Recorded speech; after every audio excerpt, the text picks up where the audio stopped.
Dans cette vidéo, je vais vous expliquer pourquoi l'investissement immobilier en France est devenu moins attractif que l'investissement en Afrique du Nord ou en Afrique subsaharienne. Lorsque l'on parle sérieusement d'immobilier, le mot d'ordre est le rendement.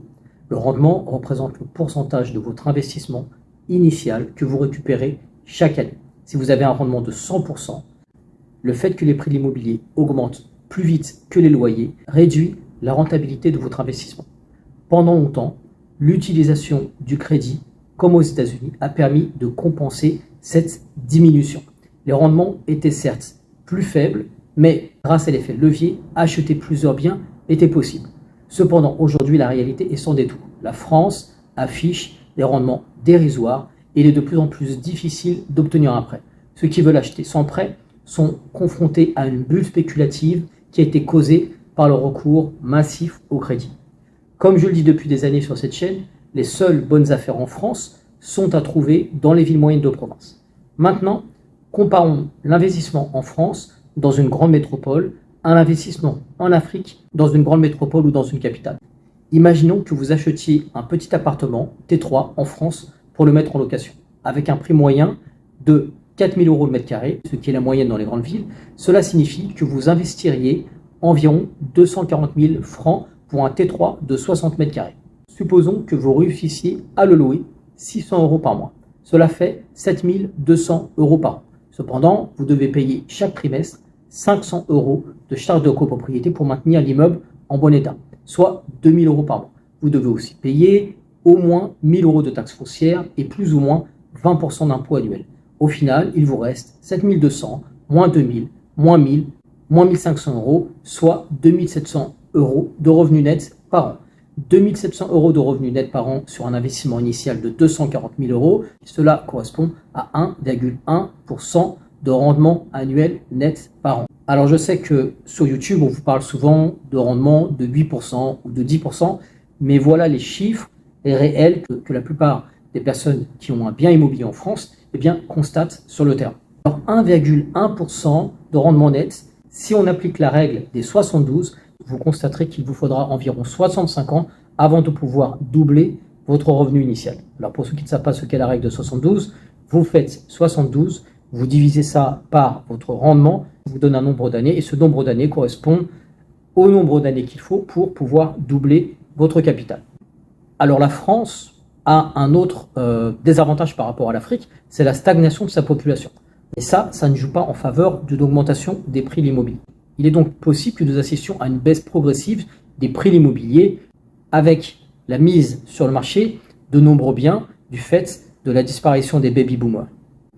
On pourrait prévoir que la situation de la France et de la plupart des pays européens va correspondre au modèle japonais, c'est-à-dire une population vieillissante et une offre immobilière qui est de plus en plus dépassée. En France, seule la demande de logements sociaux reste encore forte et dans les grandes villes en raison d'un pouvoir d'achat qui est de plus en plus limité.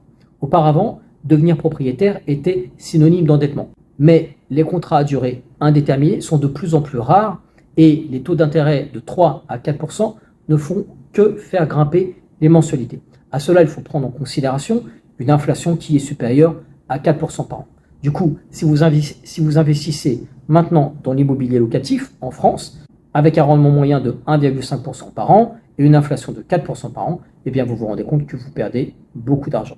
Donc il est de plus en plus difficile de devenir propriétaire en France et ma recommandation, et ça je le dis depuis plusieurs années, c'est de sortir des sentiers battus, d'abord en envisageant d'investir dans les provinces françaises qui sont moins exposées aux problèmes de bulles spéculatives et je vous invite à télécharger mon dossier gratuit sur mon site internet qui s'appelle 20 villes à très fort, 20 petites villes, 20 villes moyennes à très fort potentiel pour investir quand on a un petit budget.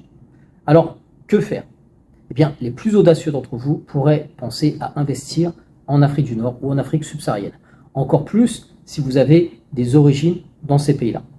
L'Afrique va encore connaître des décennies de croissance exponentielle et on a parfois des rendements qui sont supérieurs à 50%. Le prix de l'immobilier est de 500 € le mètre carré environ. Et les loyers, contrairement à une idée reçue, sont à peu près équivalents des loyers que l'on retrouve en France. Pourquoi ? Parce que les appartements de standing sont encore extrêmement rares. Alors imaginons que vous investissiez cette fois 240 000 euros dans un pays d'Afrique. Vous pourriez non pas obtenir un appartement de 60 mètres carrés, mais un immeuble de 450 mètres carrés que vous pourriez diviser en 5 appartements que vous pourriez louer chacun 680 euros par mois. Il faut savoir que les taxes foncières et les charges de copropriété sont quasiment nulles et les impôts sont de l'ordre de 20% sur vos revenus.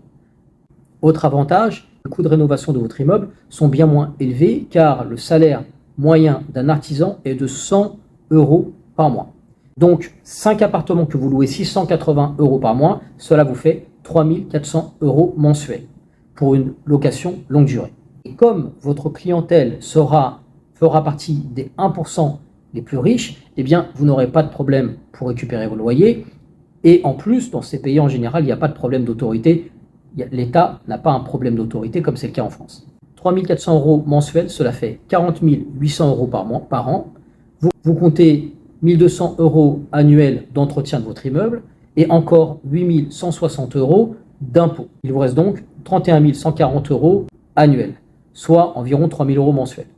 31 440 euros annuels divisé par 240 000 euros d'investissement, cela vous fait un rendement annuel d'environ 13%. Si on applique encore la règle des 72, eh bien, ça nous donne un doublement de votre capital de départ tous les 5 ans. Donc, en 2044, dans 20 ans, vous aurez généré environ 4 fois votre investissement de départ, ce qui correspond plus ou moins à 1 million d'euros.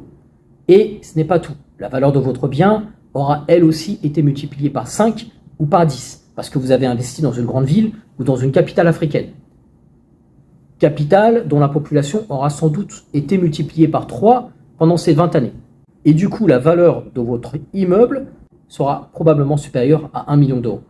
Un autre point important, même si je ne suis pas sûr que l'euro existe encore dans une vingtaine d'années, eh bien, le franc CFA est convertible très facilement en euros. Pour conclure, la France et l'Europe occidentale présentent de gros signes de déclin. Et du coup, les opportunités d'avenir se dessinent en Afrique, en Amérique latine ou en Asie. Et pour beaucoup d'entre vous qui êtes d'origine africaine, il est peut-être temps de considérer d'autres horizons et de retourner dans votre continent pour participer à l'essor de celui-ci, créer des emplois, créer des logements de qualité avec des standards européens. Alors si vous appréciez ce type de contenu, je vous invite à vous abonner à ma newsletter légendaire et à visiter mon site pour vous inscrire à l'une de mes formations. À très bientôt, ciao.